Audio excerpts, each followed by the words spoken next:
crops, I guess. But for us, most of us, that our harvest is the income that we make, and we're to give God 10% back to him, back to the storehouse, which is where you are fed from God. And if rescue is your church, that's rescue. And when we do that, God promises in Malachi that when we tithe, that he will open up the windows of heaven and bless us beyond what we could ever imagine. I don't know about you, but I want that. Anyone else want that? Anyone else want? Listen, that means financial blessings. That means great things happening in your life. And this is not figurative for something else. God says, listen, it's the one place in the Bible, he says, test me and see that I won't bless you way beyond what you could ever imagine.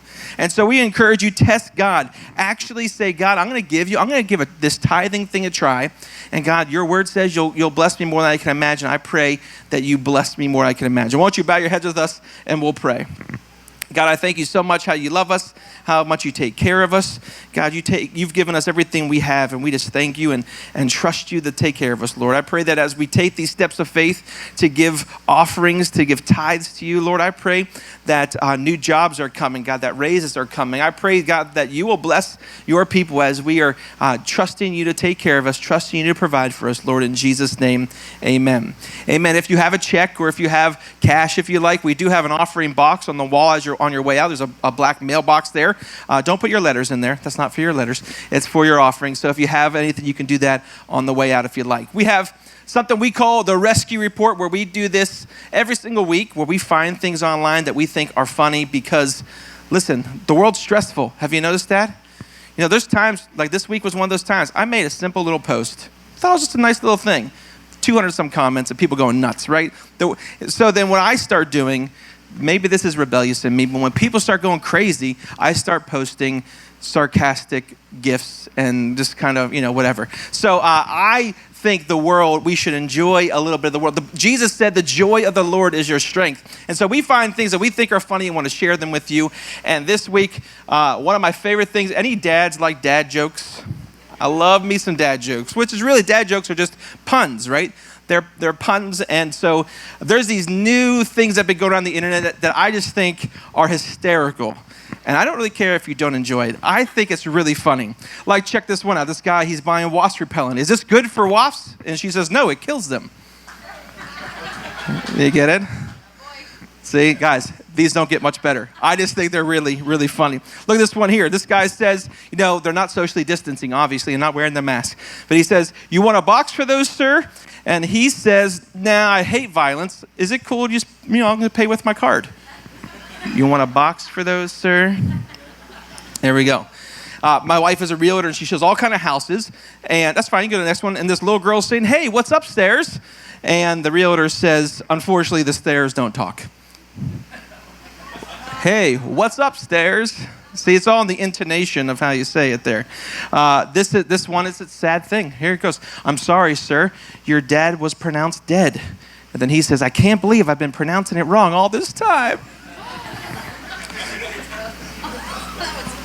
Beck says, that was bad. Those are the ones I like. The ones that make Beck a little embarrassed. So I like those. Okay, this one. Have you met my daughter, Beth? What's Beth short for? Because she's only 3.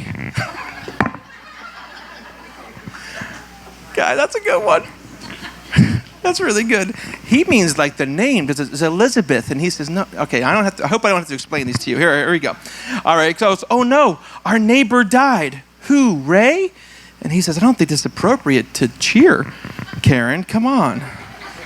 Who, Ray? Karen, yeah, they threw Karen in there. We do have a Karen in the room. Hi, Karen. This is Karen. Okay. Oh, this is a good one, too. Hey, would you like a drink? What are my options? And she says, yes or no. Oh, just the simple things, guys. The simple things I enjoy.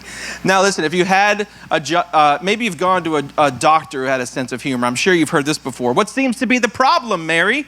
Mary says, it hurts when I do this. The doctor says, then don't do that. Sorry, that's a good one. So, all right, this one's good. It says, please, so sending your husband out to go shopping, right? She says, please go, could you go to the shop and get a carton of milk? If they have avocados, get 6. And then he comes back and says they had avocados. Get it? She may get 6 avocados. He got 6 gallons of milk. Guys, come on. Okay.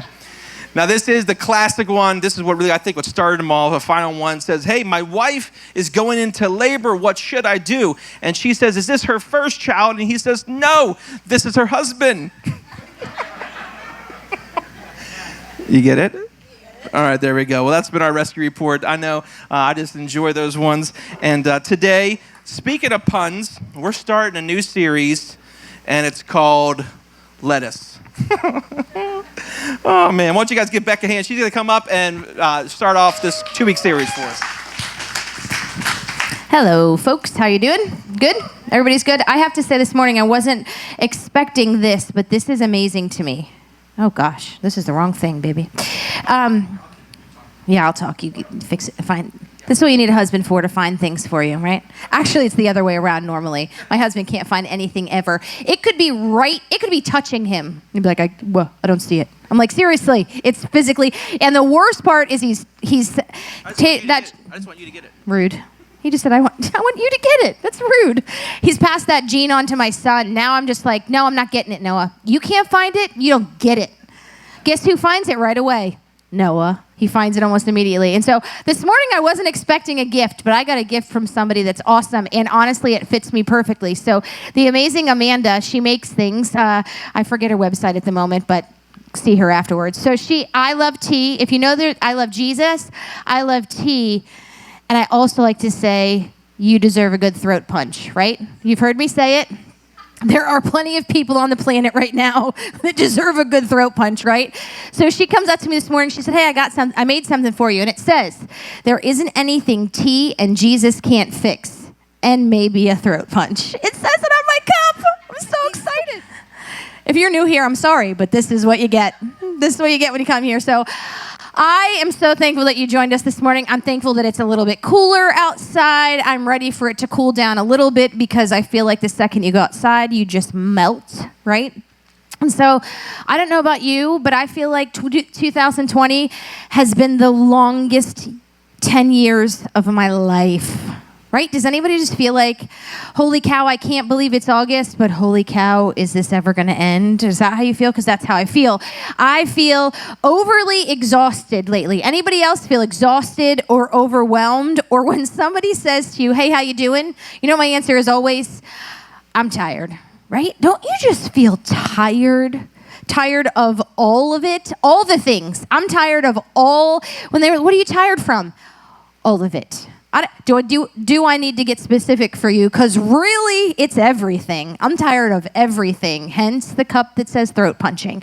So here's the truth. I feel like everyone is tired. Have you ever noticed that when you look at a president, he looks real young? Well, maybe not our current president, but have you ever noticed that when a president when he gets into office, he looks a lot younger than when the end of it's over? I mean, so fast. I feel like right now I'm aging at like crazy speeds. I'm constantly tired.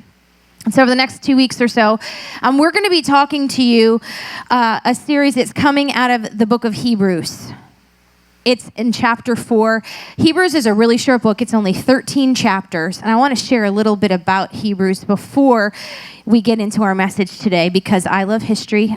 You know what? I'm going to put a history sticker on the back of that because I love history. And so they don't know who the author is. There's a lot of the speculation on who the author of Hebrews is. They think it could be Paul or Luke or Barnabas. And it's towards the end of the New Testament. And it was written to people who had recently encountered Jesus. So it was written to people who had seen Jesus' miracles, who had seen his ministry on the earth, and they had all encountered Jesus personally, but they all were getting tired. You know what was happening? They were being persecuted for their faith. People were hounding them about their beliefs. And so they were considering going back to their old ways. They were considering going back to life before Jesus. Have any of you recently said, wouldn't it be nice if life went back to normal, right? We've all said it. Wouldn't it be nice if we didn't have to do this, or this wasn't this? Wouldn't it be nice if we could go back?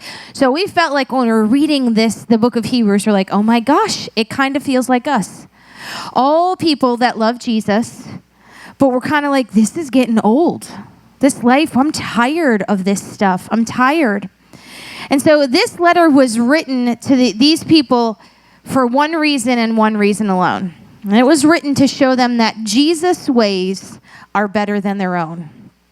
Have you ever been in that spot, or have you ever heard that before from people? Jesus' ways are better than yours. Isn't it kind of annoying when people say that to you? Because sometimes, like, I know that in my head that Jesus' ways are better. Like, I know the guy created me and he knows all of the stuffs. But I still tell him sometimes, listen, I think that you may have gotten it wrong in this area here. Like, don't you think you should move a little faster, God? Don't you think you should? Have you ever said that? You can be honest. Have you ever been like, you missed it here, buddy. You missed it. That's how these people are feeling. They're feeling like, what am I doing? Why am I serving this Jesus? And so this was written so that they were reminded that the ways of Jesus are better. And the word better, it's called kriton in the Greek.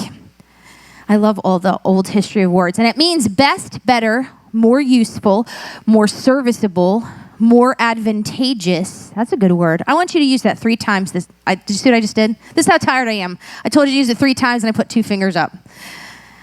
3 times this week, I want you to use the word advantageous. And don't just text it to me because that does not count, okay? Or more excellent. And this is cool. This particular word in the Greek is only used 19 times in the Bible. 19 times. And it's used 13 of those 19 times, it's used in Hebrews. To tell the people that were struggling in life that Jesus' way is better for us. To remind us, that's one of the reasons why I sang that song this morning, to remind us over and over and over again that Jesus' words are true and his way is better for us. Even when we doubt it, even when we don't see the outcome, and even when everything around us is wrong. Doesn't it just feel like all the things are wrong right now? All of them? Where'd the murder hornets go, by the way? They were here and gone real fast, right? And now some seeds are coming out. Don't touch seeds. That's all I'm saying. They don't help you. They do not. Just keep the seeds away. And so I want to go to chapter 4, and I want to read to you a little bit from chapter 4. The beginning of this chapter, it is called Promised Rest for God's People. Are you tired? The beginning of this chapter, I feel like God, of course, he knows all the things. He does. But even when I'm reading this, I'm feeling exhausted this week. I'm feeling overwhelmed this week. I read a chapter that says, promised rest for God's people. I need rest. And so in the beginning of the chapter, it's telling that God gives us, his people, supernatural rest. And when we don't feel rest, it's because we've disobeyed his commands. Isn't that nice? I always want to blame other things on why things aren't going well. But ultimately, it turns out sometimes I make poor decisions, right? And so right here in the beginning of this chapter, it says, you are God's people. I promise you rest unless you're disobedient. Yay. Yay, God. So let's go to verse 8. So it's chapter 4, verse 8. It's 8 through 11. And here's what it says. Now, if Joshua had succeeded in giving them rest, God would not have spoken about another day of rest still to come. So if you don't know who Joshua is, really cool guy. He was when the Israelites were taken out of Egypt, and he brought God's people into the promised land, okay? And if you've ever been in Sunday school when you're a kid, even if you haven't, there's this cool story in the Bible that Joshua marches around Jericho quietly. It could not have been women marching around. There's no way I would have been marching around days and just been quiet the whole time. I can't be quiet for 2 seconds. Last night we're watching the Penguins play because we love hockey and I'm so glad it's back. We're watching and I can't not talk. I have to talk about anything and everything. And when there's silence, it freaks me out. So we're talking and I can just see my poor husband. My poor husband is on the other end of the spectrum. He doesn't ever need to talk. It actually works out good for us. I do all the talking. He does all the listening. It's great. Nods his head every once in a while and I know he's listening. So he looks at us. So we're all chatting during the Penguins game and he goes, seriously, can we ever just be quiet? Ever? So then, of course, when he wants us to be quiet, it's even funnier when we talk. The girls start to giggle, and now we can't control ourselves because now we're laughing, and we're trying to be quiet, and now I have to talk more. and it's a conundrum. So if we go and talk about Jericho, the Joshua who they're talking about in this verse is the guy that led the Israelites into the promised land.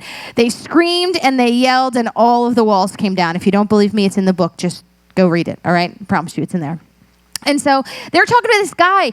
This guy Joshua led. He was an amazing man, and he led the Israelites finally after 40 years of wandering in the desert. He led them into the promised land.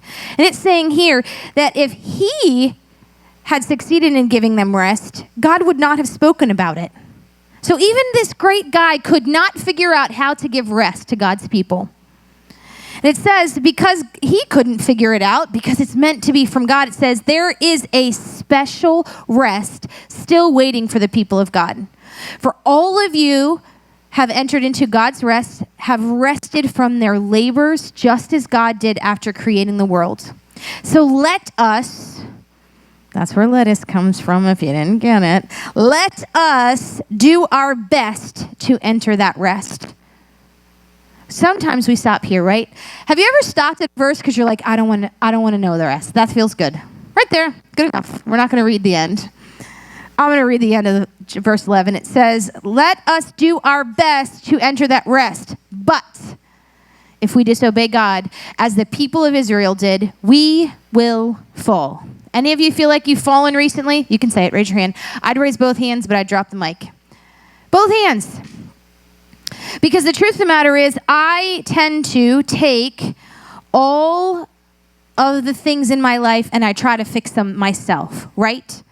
I try to work harder and do better and all this stuff, and I still fall. I still don't come through. And so this rest, this special rest that he's talking about, is also interpreted in other translation. This special rest is also translated as the Sabbath rest. Anybody heard of the word Sabbath before? Right? Where does it come from? It comes from the 10 commandments, like the 10 major things we cannot do, right? The 10. God could have put anything he wanted in those 10 commandments. I can't wait to get to heaven one day and like pick God's brain.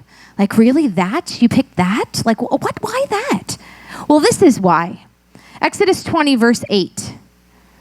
So this is where the 10 commandments were given to Moses. And this one, it says, remember to observe the Sabbath day by keeping it holy. Does anybody know what holy means? In the simplest terms, it means set apart.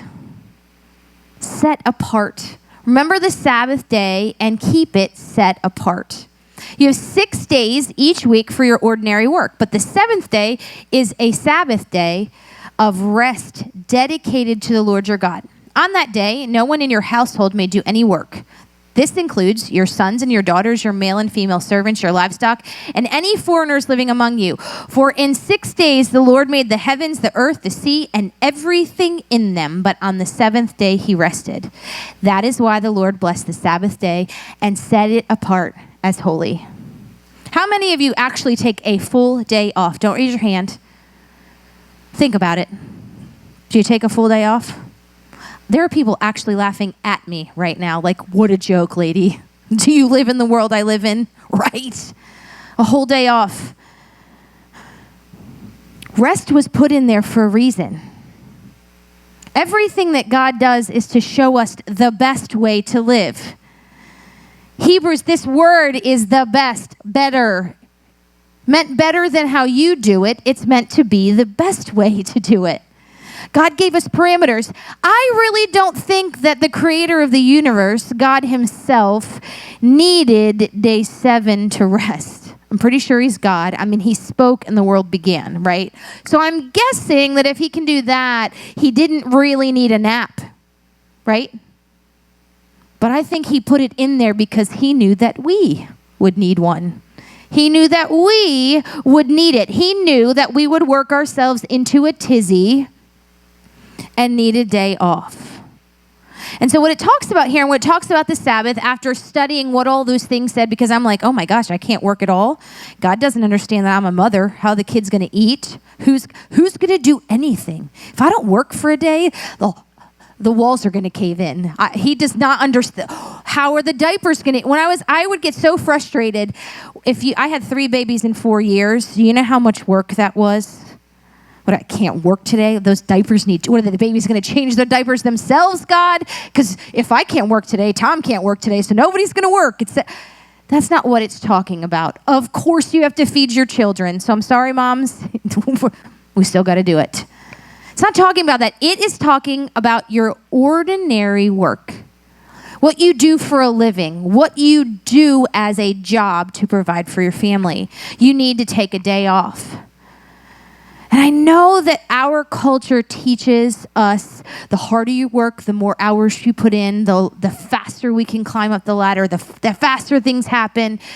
Here's the truth. Yes, some people get there, but that's also why people have heart attacks and die before 50. That's also why people's marriages fall apart. That's also why relationships don't work. That's also why people are sick. That's also why people have anxiety. That's also why people are depressed. They're overwhelmed because, the truth of the matter is nobody rests enough. Nobody finds this special rest that God made for us. Because if it says, if you don't take this day of rest, what does it say? You're being disobedient to God. And verse 11 says, we will fall. It doesn't say you might fall. It doesn't say by chance every other person is going to trip. It says we will fall. How many of you have just worked yourselves to the bone and then your body tells you enough is enough and it shuts down? What happens? You get sick, right? Sometimes you get sick. A lot of people think this verse, when you go back to this verse, that there are two schools of thought about what this rest means. Some people think it solely means eternal, like in heaven in eternity. And it can be put to this, the rest that you get when you go to heaven, it says there's going to be no more sorrow, there's going to be no more pain, there's going to be no more tears. I have to be honest, I'm a little bit sad about no tears. I like to cry. Feels good, like therapeutic. I like to cry and get it out. So I'm a little bit like, God, can I cry a little when I'm happy? Like if there's a real good commercial on TV in heaven, can I cry? He's probably like, really, Beck, TV in heaven? Pull it together. So some people think it's eternal rest, which is amazing. That's going to be incredible. But since none of you are dead right now, you're all alive, I want to talk about the special rest that we get here on earth, right? Don't you guys want to feel rejuvenated? Don't you want to feel alive? Don't you want to feel like I can get up and get today going? How many of you have more than one alarm on your phone? What? There are people that get up at their first alarm? Really? There are people like, not me. I have a lot of alarms. And I always say to myself, you know what the worst thing is? I wake up a lot. I have really, really, really struggle sleeping sometimes. And the worst part of waking up is like 2 minutes before your alarm goes off. Don't you just feel like those 2 minutes are gold? Like at the really hours? Like when I wake up 2 minutes before, I'm angry inside, and now I've wasted those 2 minutes. Now I'm just up. It's ruined. I'd much rather wake up at 3 a.m. if I don't have to get up till 8. 7:58, I am fuming. And I just get up and I'm sick of it. Shut the alarm off and I'm mad. That's how I feel about waking up in the morning because I'm always tired. And I'm sure you are tired too. I'm sure that you don't get it. Anybody need more sleep? I need more sleep. I need all the sleep. I'm going to take some of your sleep, and I'm going to use it for me. Although as we have so many babies at church right now, I look at these poor mothers and think, it does get better. Your kids do sleep through the night at some point in your life. They do really sleep. Because not getting sleep ruins everything, right? When you don't get enough sleep, you're instantly angry in the morning. I'm not normally an angry person, but if I don't get enough sleep and it's 7:58 and I'm supposed to wake up at 8, don't talk to me. Don't talk to me for a few minutes or half an hour at least. I know some of you out there, it says, we are taught. I know some of you out there think you just don't understand, Beck. I cannot take the time off.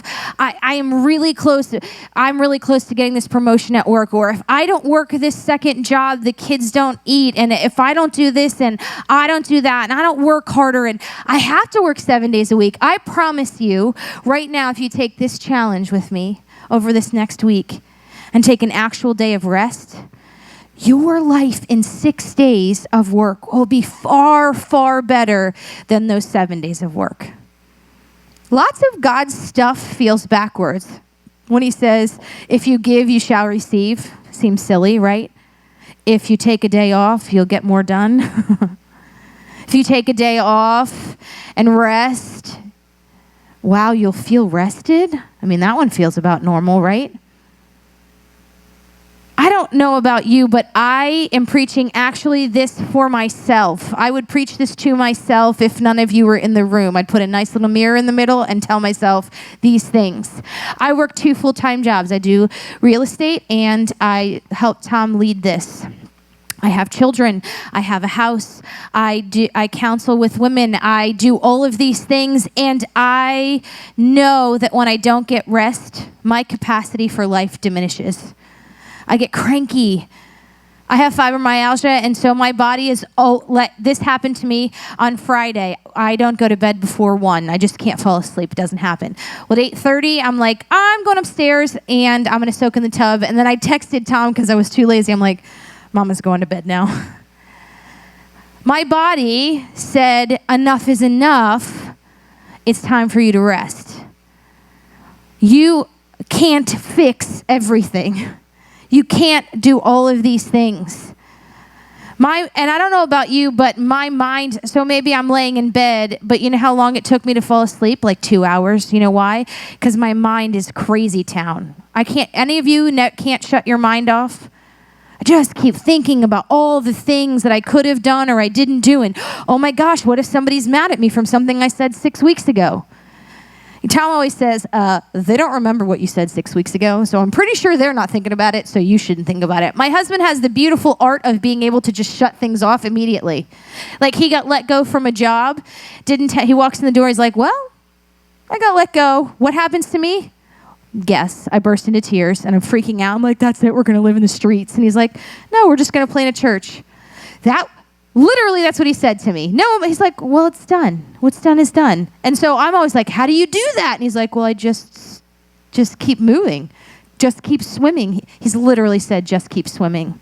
Like, do not quote anything from Nemo at me right now. I want to talk about this and I want to talk about this. And we're going to talk about it again in a half an hour. I can't just shut it off. And so I feel overly convicted about this. I struggle intensely with rest because I am naturally a 2. Have anybody heard of the Enneagram? We preached about it a little bit. If you don't know your number, you should learn your number. It tells you the good things about yourself. It tells you the things that you need to improve about yourself. Those aren't fun, but it's the truth, okay? And so I am naturally a 2.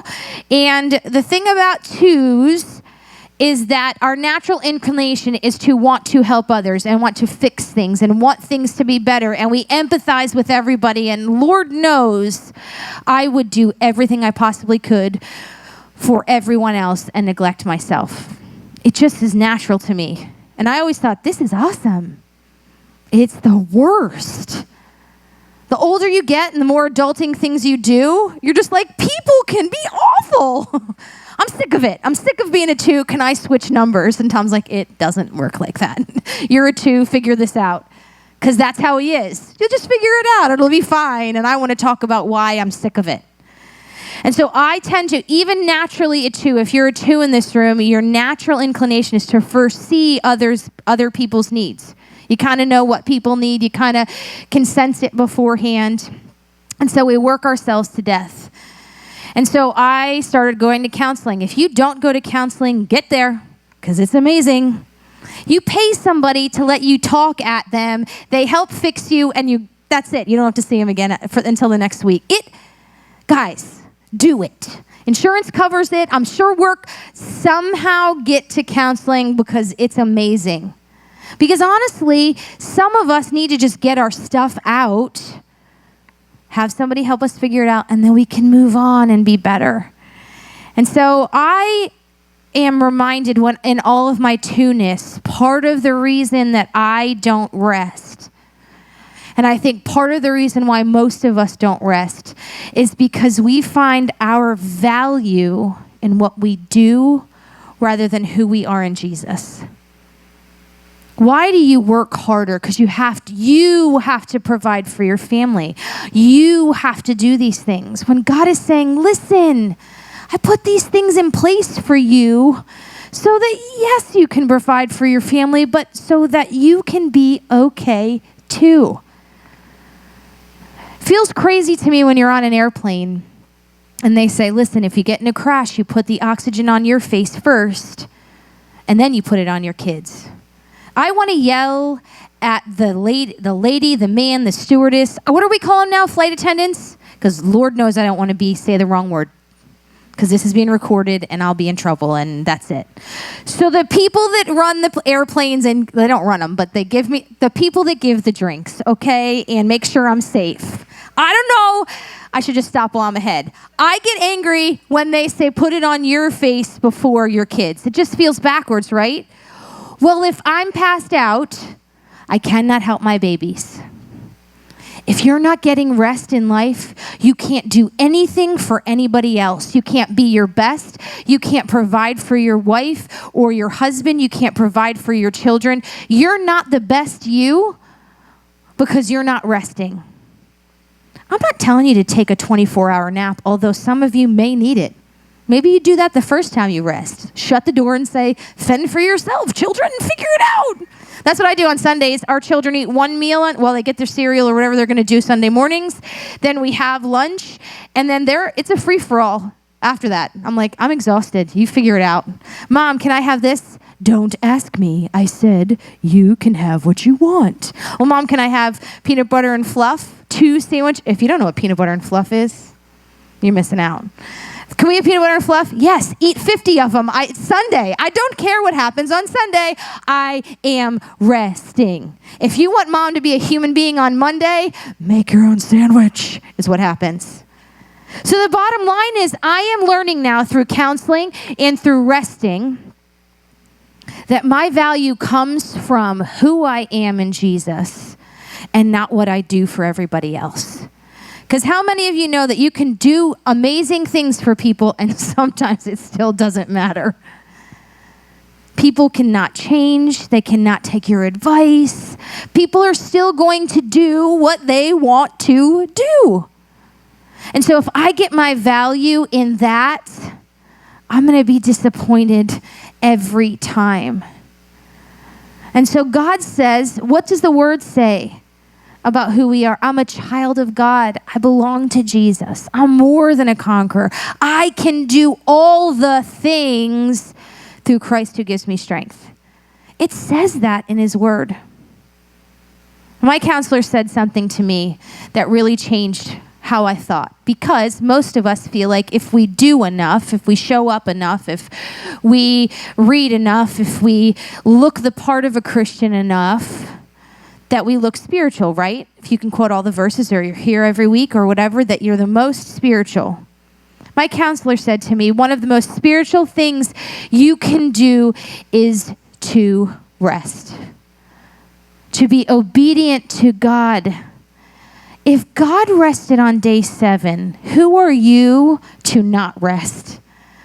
Aren't we supposed to follow him? I think if you rest and take the Sabbath, you can be untired. You can be unexhausted. I know it's not a word, but I made it one. You can be rested. You can feel fulfilled. You can feel whole. So what does resting really look like? Taking the time off, setting that time apart from what you normally do.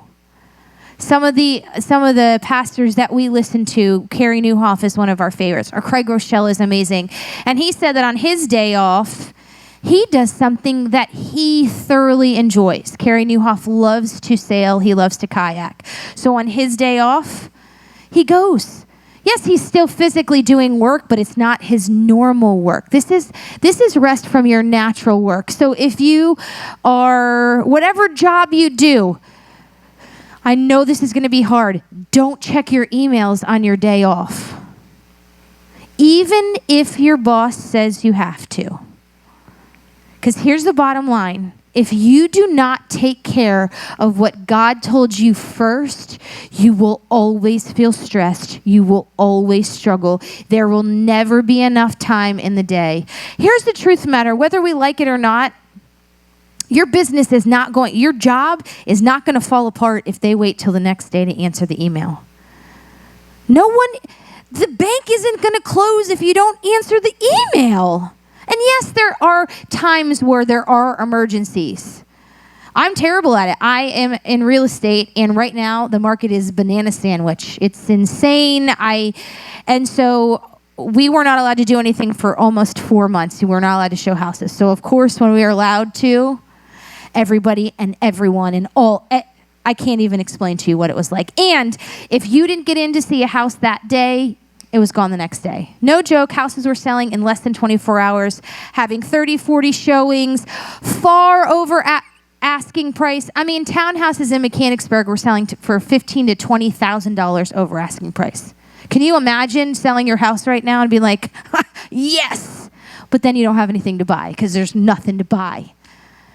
So I'm like, Tom, every second, I got to get my phone. I got to answer this email, and I got to go make sure that I drive there and make sure, because if we don't do this, we're going to lose the house. And I promised you, if we lose the house, then I don't get paid. So the first month we were back, I was a nutcase. What? And then I would lay in bed and be like, I think I might die. Well, you know what happened? Houses got sold. People still bought houses. But I was unhealthy. I was getting cranky. I was getting miserable. I was getting worn out. And I was falling because I wasn't obedient to God. Some of you, success is right around the corner. Rest and wholeness is right around the corner if you take the day. We need to rest. That means, honestly, I get amped up. Like Tom likes to put stuff on social media, and he loves to get the 200 comments. It makes me lose my mind. I'm like, I can't believe they said that to you. That's it. I'm going to lose it. So you know what I do on my day off? I shut off social media. My brain needs a break from all this stuff. You need a break. You know what your day off could look like? Watching a movie with your kids and not having your phone next to you. A day off could be for real, maybe not watching TV and looking at your spouse in the eye and talking to them. It's taking a rest from the normal things that you do, setting it apart and doing something else. When I am the most tired is when I am the most far away from God. When I haven't taken the time to read my Bible. When I haven't taken time for the Sabbath. And I have trouble sleeping. I always have. I have these vivid dreams. Anybody wake up mad at their spouse in the morning because of their dreams? Poor Tom. He's like, babe, I really didn't do it. I didn't do what you think I did. I'm like, well, it felt real. Give me a minute. I don't sleep. And so I realized that the times I don't sleep the most is when I've spent the least amount of time with God. When I've spent the least amount of time in rest. We all need it. We're all tired. And so in Matthew 11, verse 28, this is what Jesus said. It says, all of you who are weary and burdened, I will give you rest. And I love, love, love the way the Message says it. So the Message says, are you tired, worn out, burned out on religion? Come on, I know some of you are sick of hearing religious people say things lately. Don't yell out what they're saying. It says, come to me, get away with me, and you'll recover your life. Anybody want their life back?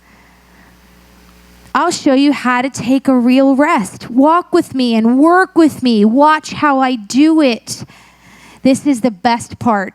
Learn the unforced rhythms of grace. Don't you just sometimes feel like everything's forced?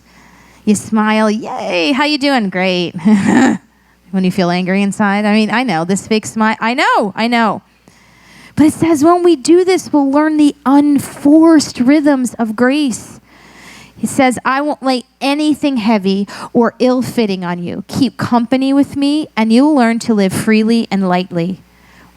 Doesn't that feel really, really good? Wouldn't it feel good to not feel overwhelmed all the time? If you're feeling any of these things, and I'm talking to myself too, it's a surefire indicator that you're not resting in God.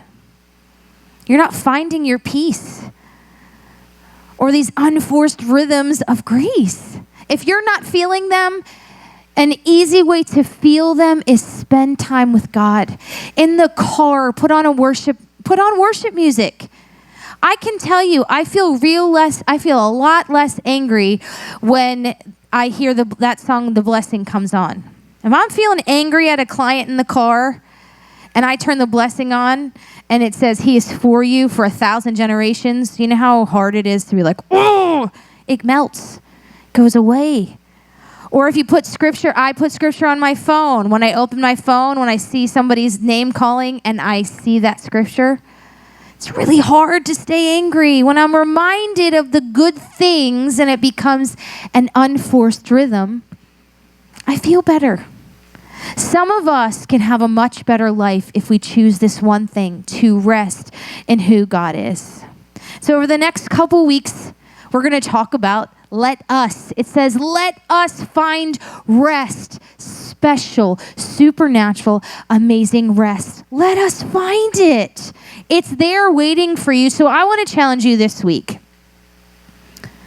I want to challenge you to read the book of Hebrews, because the term let us is in there over and over and over. And it indicates that we get to do something. Let us do this. So I challenge you to read the book of Hebrews. It's 13 chapters, which means it's 2 chapters a day, except for the last day, you get to read 1. Read it because there's so many good pieces, because you're going to read in here people that feel the same way that you do. Tired, exhausted, overwhelmed, sick of all the things. And there's going to be answers for you to feel better. I want us to feel rested and to do what God has called us to do. Don't you want to live that life? I want to. I don't want to feel overwhelmed all the time. So we need to come together to find hope. Let us come together to find Jesus. And most of all, let us come together to find rest. Why don't you guys stand on up with me this morning? And I want to pray over you. You know, maybe you're here this morning and just feel like you don't know how you could even have a minute of rest, let alone a full day. Well, I want to challenge you this morning. Start taking a minute. Start taking 10 minutes. Gradually, it would be great if all of us right now would be able to just give a day. I want to challenge you, start somewhere. If you feel like you can't do all of it, that's okay. Start somewhere. And so these next couple minutes, these guys are just going to play. And I want you're going to take 3 whole minutes. It's going to feel to some of you like a flippin' eternity. We're going to take 3 minutes and we're just going to sing over you what God means for you, what He has for you, what He loves for you. I don't want you to walk around. I don't want you to talk to anybody. If you are like me and you can't not talk to somebody, maybe move a seat. But these next 3 minutes, what I want for you is to not worry about work or finances or the pandemic or anything else, and just sit in the goodness of God's grace. Because when we rest in Him, we find peace.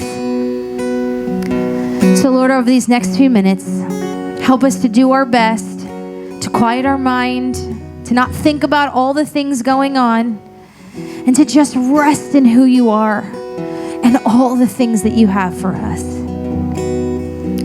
We love You, Jesus. We love You, Father.